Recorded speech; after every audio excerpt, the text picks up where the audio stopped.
transformar a un político, ¿no? Así que vamos a hablar con Helio, lo estamos llamando a Helio, eh, Helio Ruiz. Tengo acá en la mesa bien a mi compañero Leonardo de Lorenzi, que me acompaña hoy en la mañana. A ver si podemos hablar con el señor Helio. Hola, buenos días, señor Helio. Franco Bastián de Radio 12 lo saluda del programa No la ven. Hola, ¿cómo estás, Franco? Mucho gusto. Aquí estamos a tus órdenes. Igual, justamente estaba comentando que usted trabaja en armar a campañas políticas, o sea, armar al político, y cómo es vender a ese político, ¿no? ¿Cómo se hace para eh, ensalzar a una imagen, una figura política para que la sociedad pueda ser atraída? Así es, Franco. Pues mira, el tema de los consultores políticos justamente está creciendo en los últimos años y algo que hemos notado, inclusive por eso tenemos ahí un espacio, también un programa vía streaming sobre los consultores, es que existen diferentes áreas dentro de la consultoría política. Existen diferentes especialidades, ¿no? Como en los doctores, casi casi, que hay gente, por ejemplo, que se especializa en redes sociales, hay gente que se especializa en oratoria y debate, hay gente que se especializa en la imagen, ¿no? La imagen, en cuestión de la ropa, maquillaje para las mujeres, vestimentas, para ambos, en fin, hay muchas especialidades en general. Y yo creo que, por ejemplo, en los proyectos que hemos estado, que tienen muy buenos resultados y que existe justamente, eh, pues, el tema de una imagen correcta en todo el sentido, una comunicación política correcta, es porque tienen personas pues, que tienen esos expertices, ¿no? Yo en lo personal me especializo en la creación del mensaje. ¿Qué es esto? Escuchamos siempre a los políticos, ¿no? Hablar, pero muchas veces no les entendemos. Entonces nosotros lo que hacemos es especializarnos en la creación del mensaje, un mensaje claro, un mensaje que llame la atención, Tal cual. un mensaje Que que entre, realmente que entre a deje la algo. persona, ¿no? ¿Perdón? Un mensaje que le entre a la persona, al oyente, al Exacto, receptor. Ahora, exacto. eh, tomando como ejemplo a nuestro presidente que nació en las redes sociales, ¿no? A Javier Milei, que él fue a través de las redes sociales escalando y llegando a la gente, más que nada a la juventud, porque hay que aclarar que lo que atrapó primero Javier Milei fue a la juventud, que su gran apoyo Sí. que tuvo en estas elecciones fue ese sector. Eh, pero él entró por ahí justamente por las redes sociales.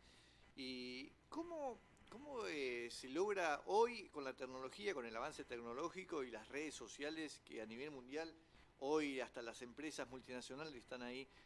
¿Cómo se llega a captar ese electorado a través de las redes? Mira, primero tenemos que tener un mensaje que realmente llame la atención. ¿Por qué? Hoy en día, seas quien seas, tienes que llamar la atención porque estás peleando contra todo mundo. Y literal es todo mundo, porque tenemos al mundo en nuestra palma, en nuestra mano, en cualquier aparato digital. ¿Cuántas veces, por ejemplo, no sé, no nos hemos puesto a contar personalmente cuántos impactos se tienen, ¿no? Pero desde que nos despertamos, lo primero que vemos la mayoría es el celular. Y Así desde ahí es, tenemos los primeros impactos, me hago cargo. anuncios, mensajes, exactamente. Pero a ver, tú como político no estás compitiendo solamente, por ejemplo, vas para diputado. No estás compitiendo contra los otros tres candidatos que van para diputados de tu mismo distrito. Estás compitiendo porque quieren llamar la atención también los que van para el Senado, los que van para las alcaldías, para los municipios, para los que van para presidente. Pero también estás compitiendo contra Coca-Cola, contra McDonald's, contra Nike, contra todas las empresas que también están buscando llamar la atención. Y es algo que los políticos, Hagamos un paréntesis ahí. En una campaña política, ¿también se está las empresas multinacionales compitiendo? sí, porque a ver, todo el mundo busca llamar la atención. Entonces, tú lo que quieres es primero que te pongan atención a ti como político. Entonces, ¿qué es lo que ocurre? Pues Coca-Cola también quiere que lo vean. y que le pongan atención. Y Nike también, y Adidas igual, y todas las empresas macros y micros están buscando la atención del público, ya sea para que les compre, para que los vean, para lo que sea. Tú como político estás buscando lo mismo. Entonces, si tu mensaje no vale la pena realmente y no llama la atención, porque no solamente es tema político, sino no llama la atención como mensaje, no sirve de nada. Exacto. Y es así como la gente ya lo va ladeando, lo va Exacto. suprimiendo. No es lo mismo que te hable un político sobre yo quiero hacer esto y por eso yo quiero llegar y yo quiero, pues a mí me vale lo que tú quieras, político. A mí no me interesa lo que tú quieras. A mí me interesa que el político haga lo que yo necesito, lo que yo anhelo, lo que yo Por eso, requiero. por eso hoy cambiaron el discurso, ¿no? Cambiaron esa premisa. Lo que sí se notó estos Exactamente. últimos años en la Argentina, por lo menos, en los actos políticos, hoy es muy parecido a lo que hacen en Estados Unidos, ¿no? Donde está la tril y alrededor está toda la gente siguiendo al político. Porque en Argentina se acostumbraba un escenario y enfrente todo el público. Pero hoy se acostumbra como se hace en Estados Unidos, ¿no? El candidato político en el centro de la escena. Sí, es que a ver, el mensaje no solamente es un mensaje verbal, no solamente es un video en TikTok o en Instagram o en Facebook. El mensaje es todo. Son las señales que damos, son las señales que existen. Entonces, cuando tú das esos mensajes no verbales, pero muy significativos, como tú bien comentas, de que, a ver, ¿dónde está el foco? ¿El foco es el candidato o es la gente? Por ejemplo, el día de ayer aquí en México tomó protesta la primera presidenta mujer del país. Para nosotros fue algo muy significativo porque jamás había habido una mujer gobernando. Así es. Entonces, ¿qué ocurrió? Los símbolos, el mensaje fue que, por ejemplo, las cadetes que en un acto protocolario siempre están en la parte de atrás, eran puras mujeres. La presidenta de la Cámara de Diputados fue mujer. La presidenta del Poder Judicial es mujer. O sea, todos esos simbolismos, las personas que recibieron a la presidenta como grupo de bienvenida fueron puras diputadas mujeres. Esos son también mensajes importantes no verbales. Eh, Acá tengo a mi compañero en la mesa, Leonardo Di Lorenzi, que le va a trasladar una pregunta. Claro que sí, Hola, ¿qué tal? ¿Cómo andás? Te habla Leonardo de muy bien, Lorenzi, Leonardo. ¿cómo anda? Le pregunto, ¿qué político más le costó asumir o que menos le costó? O sea, llegar a ese punto de estar como presidente o estar como presidente o como vicepresidente, si le costó mucho a llegar como no lo conocen o si le costó menos. ¿Qué presidente más le costó llegar a ese parte, llegar al punto de ser presidente, no? Pues es que mira, depende mucho el país, depende mucho el contexto, porque también esa es otra de las cuestiones. No, aunque sea el mismo país y aunque sea, o sea, todo el contexto y el escenario político puede cambiar. Y ustedes también lo han visto, al igual que nosotros aquí en México, el tema político cambia de una semana a otra, ¿no? Ya sea por el tema económico, por el tema mundial, al ser un tema global, un mundo tan globalizado, puede modificarse. Y ha habido muchísimos, por ejemplo, ahorita en Ecuador con Novoa. O sea, llega con una muy buena aprobación, pero con una polarización de cierta forma importante, pero sobre todo con expectativas muy grandes. Ese es un problema en América Latina, la gran expectativa que crean los políticos, porque los políticos, al ser tan radicales y al aventarse en contra o campañas justamente de contraste muy fuertes en contra del gobierno actual, entonces se van a la radicalización, a la hiperpolarización. Entonces, al momento de llegar es, bueno, prometiste todo esto y no has hecho nada. Entonces, por ejemplo, hoy vemos a un Novoa de cierta forma disminuido a como llegó, ¿no? Entonces, depende mucho el contexto y el escenario político que tengan al momento tanto de la campaña como al momento ya de la toma de acción, ¿no? Ya de toma del poder, pues. Bueno, y otra pregunta que quiero preguntarles, ustedes los mexicanos, o sea, ustedes que son extranjeros de otro lado, ¿cómo lo ven a Milei como presidente acá? A lo que vos me estabas explicando ahora, porque es una persona que habló mucho de que iba a hacer esto y lo otro y no están cumpliendo. ¿Ustedes cómo lo ven del otro lado al presidente que tenemos acá en la Argentina, Javier Milei?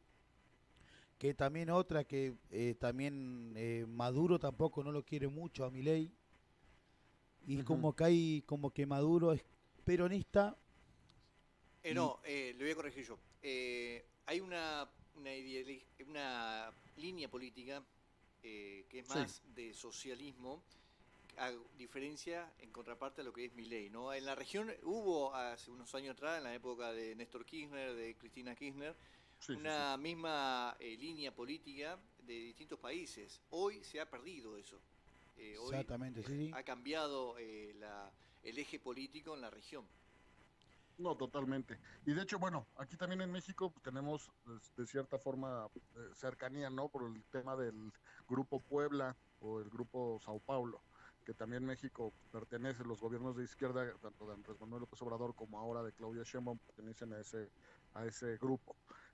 Pero a ver, depende mucho también aquí, es lo mismo que ocurre acá en México. Depende a quién le preguntemos, es la respuesta que tenemos porque como Andrés Manuel López Obrador acaba de salir, si le preguntamos a la oposición, a los de derecha, por así decirlo, pues van a decir que es el peor presidente, y si preguntamos a los de izquierda, van a comentar que es el mejor presidente.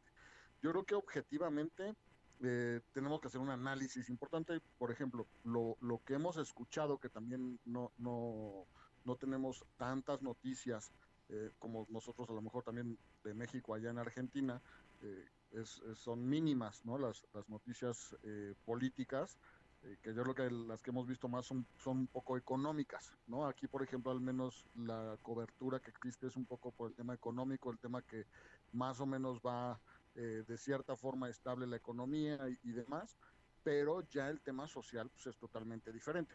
Yo por conocimiento tengo aquí algunos conocidos de Argentina que literal son radicalmente diferentes. Uno me dice que va muy bien y que va haciendo todo lo necesario y la otra persona, la otra compañera, me dice que pues, ha sido el peor actualmente, ¿no? Porque justamente dijo que iba a hacer mucho y no ha hecho lo que prometió. Exacto. Exactamente. Entonces, justamente esa es la parte. Y Bueno, otra cosita también es que todos acá piden un test psicológico al presidente por la forma que él demostró su actitud, que es una actitud de, vamos a decirlo mejor corregido, chiflado o loco, con la motosierra. Ujú. ¿Ustedes ese lado hacen en México, está esa ley de que cada presidente tiene que pasar por un test psicológico, a ver si está de acuerdo a ser presidente o no, por el tema de sus actitudes? ¿Eso ustedes lo tienen? Porque, o Mm, somos los únicos que pedimos acá en la Argentina que hagamos un test a cada presidente porque antes de asumir, porque no sabemos si salió de un manicomio o está chiflado porque ya de por sí. Pues mira, no tenemos nada de eso acá en México, pero yo creo que en toda Latinoamérica sería algo importante. Porque sí, yo creo que sería algo bueno. Pero mira, es que ahí depende mucho de justamente también algo que mencionaban y algo que a mí en lo personal me sacó mucho, eh, pues de mi caja, fue, por ejemplo, ahorita en El Salvador, ¿no? Con Nayib Bukele. De repente cuando llegó empezó a tomar decisiones muy drásticas, demasiado drásticas diría yo. Pero lo que a mí en lo personal no entendía es una entrevista que le hicieron a unos padres que donde justamente decían, oye, a ver, acaban de meter a tu hijo a la cárcel por tener tatuajes, pero no es Mara. Y los padres decían, sí, yo entiendo, pero pues es que mi hijo tenía tatuajes y la ley es que no puedes tener tatuajes, esperamos que lo investiguen y que lo podamos sacar. es a Y le decían, través, pero ¿no estás enojado con el gobierno? Y decían, no, porque ya gracias a esta ley estamos más tranquilos y si mi hijo es eh, pues si tuvo este problema, pues ni modo. Por el tema que Pero puede con tal ser, de estar más seguros, estoy bien. por el tema que pueden ser pandilleros, por ese lado son muchos, que hay mucho lo que es Exacto. la pandilla. pero es infundiendo el miedo, como empezaron a someter también a la población, ¿no? Porque es Es que ese es el tema. Y a ver, yo pienso igual. o sea, yo creo que no es la noción, pero a ver, que unos padres te digan, acaban de arrestar a mi hijo por solamente traer tatuajes, pero está bien porque estamos más seguros y no hay problema y yo no estoy en contra de eso. O sea, a mí me sacó de onda, pero es tanto el miedo que infundían las maras salvatruchas y todos estos grupos delictivos que dicen, no hay problema con que hagan eso, pero al menos así vivimos mejor. Y Y, son cosas que yo en lo personal, de repente también yo decía, oye, este está loco, y yo le ¿no? pregunto O sea, ¿dónde están los derechos humanos? Tal cual. ¿y por qué usted, o sea, eso de los tatuajes, por qué le tienen miedo? ¿Piensa que es pandillero o cómo es?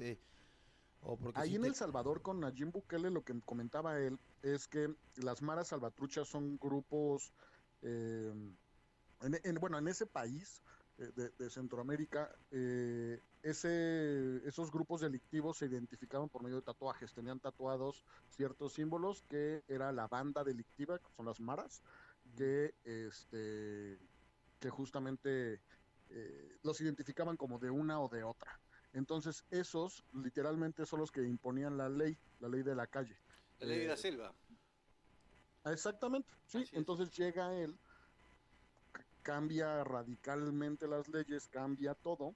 eh, Dice, a ver, no hay derechos humanos este, para los pandilleros, o sea, aquí se acabó todo, ¿no? O sea, primero es con Exactamente. los ciudadanos y o sea, son cosas radicales que eh, fue muy mediático ese tema porque causó mucho revuelo por los derechos humanos y demás, pero él ha seguido con el dedo en el renglón y hoy en día, de pasar de ser el país más inseguro en casi toda Latinoamérica y todo Centroamérica, no, hoy en día es de los más seguros. Así es. Exactamente, y Entonces, otra sí, también, yo he visto también en TikTok videos que en las cárceles de México hay muchos cárcel alta seguridad que son puro pandilleros, que tienen tatuajes de las pandillas, que a usted allá en México es muy viral el tema de las pandillas, viste que eso bailan el tema de los pandilleros, son tatuados y hay mucha alta seguridad con el tema de las cárceles que he visto que siempre ponen videos que son alta seguridad, que son todos pandilleros, o sea, jefe ahora de aquí pandilla. bueno, ajá. Sí, aquí en México existen las cárceles de alta seguridad y las cárceles normales, por así decirlo, que también debe de haber una reforma que justo ahorita con la reforma judicial va a hacerse, bueno, o bueno, eso anunció el gobierno entrante, que va a hacer unas reformas tanto para las fiscalías como para ministerios públicos y obviamente también con centros de detención que hay aquí. No, o sea, sí existen el tema de las pandillas, pero más son los grupos del narcotráfico. O sea, aquí no es tanto como en El Salvador es más las pandillas, las maras, acá en México es más el tema del narcotráfico, que actualmente es una guerra interna por las plazas o los lugares donde ellos pueden hacer sus actividades. Elio, sobre su trabajo, ¿cómo ve la Argentina que hace unos años en la campaña donde Mauricio Macri ganó como presidente y ahora Javier Milei, esa forma de hacer campaña? Mauricio Macri lo hizo con globos de colores y Javier Milei lo hizo con una motosierra. ¿Cómo cree que ha cambiado hoy la forma de hacer campaña para llegar a la gente? Que ha cambiado rotundamente a lo que se estaba acostumbrado. Mira, yo creo que Argentina, al igual que México, son punta de lanza en el tema de comunicación política. No han salido de lo normal, han salido de lo tradicional o de lo típico en la comunicación política. Y creo que al menos en Argentina, en nuestro continente también, en estos últimos años, ustedes me dirán si es correcto o no, se ha politizado más las personas, los ciudadanos de a pie, los ciudadanos y las ciudadanas normales. Creo que en estos últimos años se han politizado más, ya sea porque les ha ido mal o ya sea porque han entrado más a este tema de tomas de decisiones. Entonces yo creo que es interesante, en lo personal me gusta mucho conocer sobre otros países, qué es lo que se está haciendo, cómo se está comunicando, y Argentina es una punta de lanza justamente en toda América Latina en cuestión de innovación en cuanto a todo este tema de nuevas formas de cómo comunicar, de cómo llegar a las personas. si bien hay una fina línea entre la innovación y el ridículo, que ahí muchas veces de repente los políticos se pierden. Con tal de llamar tanto la atención, llaman la atención, pero no de la forma correcta. Entonces, de repente por eso vemos en TikToks y eso, bailes y videos de políticos que pues merman la imagen ante la ciudadanía. ¿Cree que esto va a seguir continuando, va a seguir escalando con esta ridiculez de los candidatos políticos o van a cambiar la performance de hacer campaña? Mira, yo espero que entren en razón y yo espero que realmente con estas nuevas tecnologías, porque aparte, bueno, ya hemos visto ahorita, por ejemplo, en Estados Unidos hemos visto ahorita la inteligencia artificial y lo vimos también en Argentina, ¿no? Las imágenes emanadas de la inteligencia artificial, los videos y este tipo de cuestiones. Creo que existen herramientas valiosas, existen herramientas que pueden ayudar a una correcta comunicación, pero yo siempre lo he dicho, tenemos los políticos que el pueblo decide. ¿Por qué? Porque nosotros los ponemos o los quitamos. Nosotros decidimos por quién votar, a quién darle foco, a quién no darle foco. Si nosotros no estuviéramos de acuerdo con que los políticos hicieran el ridículo, no lo harían los políticos, pero si ven que eso llama la atención, que eso Que es aceptable. les tiene rendimientos, pues lo van a seguir haciendo. Lamentablemente, yo estoy totalmente en contra. Señor Helios Ruiz Esparza, muchísimas gracias por la entrevista, por contarnos cómo se trabaja la performance de un candidato político y cómo logran, ¿no?, llegar a donde quieren. No, muchísimas gracias a ti, sobre todo por el espacio y por este esfuerzo que hacen, Franco. Muy amable. Un abrazo y saludo a todo el pueblo mexicano. Gracias, hasta luego. Hasta luego. Bien, así pasaba el señor Helios Ruiz Esparza, capacitador y evaluador y consultor también de candidatos políticos, y es el quien diseña la imagen de un político en una campaña.